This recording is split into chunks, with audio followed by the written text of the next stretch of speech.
Sir ನಮಸ್ಕಾರ, ಎಲ್ರಿಗೂ ನಮಸ್ತೆ. ಇದೊಂದು ಡಾಂಬರ್ ರಸ್ತೆ.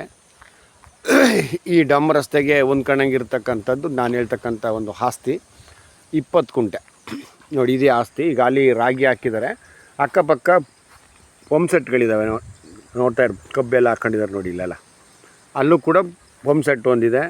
ಅಕ್ಕಪಕ್ಕದಲ್ಲಿ ಸ್ವಲ್ಪ ಆರ್ಥಿಕವಾಗಿ ಅನುಕೂಲವಾಗಿರ್ತಕ್ಕಂಥವ್ರು ಪಂಪ್ ಸೆಟ್ ಇಟ್ಕೊಂಡಿದ್ದಾರೆ. ಇವರು ಆ ವಾಟ್ರನ್ನ ಉಪಯೋಗಿಸ್ಕೊಂಡು ರಾಗಿ ಹಾಕಿದ್ದಾರೆ. ಸಂಪೂರ್ಣ ಕಪ್ಪು ಮಣ್ಣು. ಆದರೆ ಕಪ್ಪು ಮಣ್ಣಾದರೂ ಅಗ್ರಿಕಲ್ಚರ್ಗೆ ಭಾಳ ಯೋಗ್ಯವಾದಂಥ ಮಣ್ಣು. ಈ ಒಂದು ರಸ್ತೆ ಒಂದು ಹಳ್ಳಿಯಿಂದ ಇನ್ನೊಂದು ಹಳ್ಳಿಗೆ ಹೋಗ್ತಕ್ಕಂಥ ಒಂದು ರಸ್ತೆ. ಅಂದರೆ ಟಿ ನರಸೀಪುರ ಟು ಕೊಳ್ಳೇಗಾಲ ಒಂದು ಹೈವೇ ಇದೆಯಲ್ಲ, ಆ ಒಂದು ಹೈವೇಯಿಂದ ಸ್ಪಾಟ್ಗೆ 2.5 ಆಗುತ್ತೆ, 2 ಕಿಲೋಮೀಟ್ರ್ ಆಗುತ್ತೆ.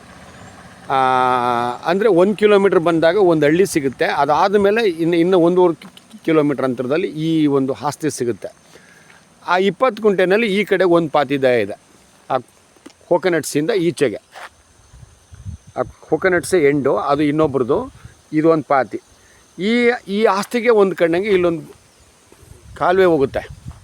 ಈ ನೀರು ಹಳ್ಳ ಇದೆ. ಇಲ್ಲಿ ನೀರು ಹಳ್ಳ ಅದು ರಸ್ತೆ ಇದೆ. ಸೊ ಹಾಗಾಗಿ ಈ ಒಂದು ಆಸ್ತಿಗೆ ಒಂದು ಕಣ್ಣಂಗೆ ರಸ್ತೆ ಇದೆ. ಅಂದರೆ ಹಿಂಭಾಗಕ್ಕೆ ಹೋಗ್ತಕ್ಕಂಥ ರೈತರಿಗೆ ನೋಡಿ ಇರ್ತಕ್ಕಂಥದ್ದು. ಇದನ್ನು ಅದ್ಬಸ್ ಮಾಡಿದಾಗ ಅದು ನೋಡಿ ಎಷ್ಟು ಹೋಗಿದೆ ಏನು ಎತ್ತ ಅಂತ ಗೊತ್ತಾಗುತ್ತೆ. ಆಯಿತಾ. ಇನ್ನೊಂದು ಏನಂತಂದರೆ ಇನ್ನು ಈ ಲ್ಯಾಂಡಿಂದ ಈ ಕಡೆಗೆ ಇನ್ನು 1.5 ಕಿಲೋಮೀಟ್ರ್ ಅಂತರದಲ್ಲಿ, ಅಂದರೆ 1.5 ಕಿಲೋಮೀಟ್ರ್ ಆಗೋಲ್ಲ, 1 ಕಿಲೋಮೀಟ್ರ್ ಸ್ವಲ್ಪ ಜಾಸ್ತಿ ಆಗುತ್ತೆ, ಇನ್ನೊಂದು ಹಳ್ಳಿ ಸಿಗುತ್ತೆ. ಅಲ್ಲಿಂದ ಯಳಂದೂರು, ಅಲ್ಲಿಂದ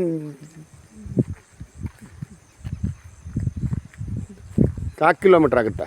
ಅಂದರೆ ಆಲ್ಮೋಸ್ಟ್ ಯಳಂದೂರಿಂದ ಈ ಲ್ಯಾಂಡ್ಗೆ ಒಂದು 5.5 ಆಗುತ್ತೆ.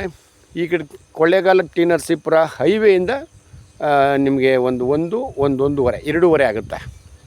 ಓಕೆ. ಸಂಪೂರ್ಣ ಬ್ಲ್ಯಾಕ್ ಸಾಯಿಲು. ಮಣ್ಣು ಮಾತ್ರ ಒಳ್ಳೆ ಮಣ್ಣಿದು. ಅಂದರೆ ಅಗ್ರಿಕಲ್ಚರ್ಗೆ ಭಾಳ ಯೋಗ್ಯವಾದಂಥ ಒಂದು ಆಸ್ತಿ. ಅದ್ರ ಜೊತೆಗೆ ಕಬಿನಿ ವಾಟ್ರ್ ಕೂಡ ಆಗುತ್ತೆ. ಕಬಿನಿ ವಾಟ್ರಿಗೆ ಒಂದು ಕ್ರಾಪ್ ಆಗ್ತಕ್ಕಂಥ ಒಂದು ಆಸ್ತಿ ಇದು. ಓಕೆ. ಭಾಳ ಚೆನ್ನಾಗಿದೆ. ಅಕ್ಕಪಕ್ಕದಲ್ಲೂ ಪಂಪ್ ಸೆಟ್ ಮಾಡ್ಕೊಂಡ್ರು ಕಬ್ಬು ಹಾಕ್ಕೊಂಡಿದ್ದಾರೆ. ಯಾಕಂದ್ರೆ ಕಬ್ಬು ಫ್ಯಾಕ್ಟ್ರಿ ಇಲ್ಲಿ ಹತ್ತಿರದಲ್ಲಿರೋದ್ರಿಂದ ಕಬ್ಬನ್ನು ಹಾಕ್ತಕ್ಕಂಥವ್ರು ಹೆಚ್ಚು. ಈ ಮಣ್ಣಲ್ಲಿ ನೀವು ಕೋಕೋನಟ್ಸು ಇನ್ನಿತರ ಏನು ಬೇಕಾದ್ರೂ ಹಾಕ್ಬೋದು, ತೊಂದರೆ ಏನಿಲ್ಲ. ಒಳ್ಳೆ ಮಣ್ಣು. Okay, thank you sir.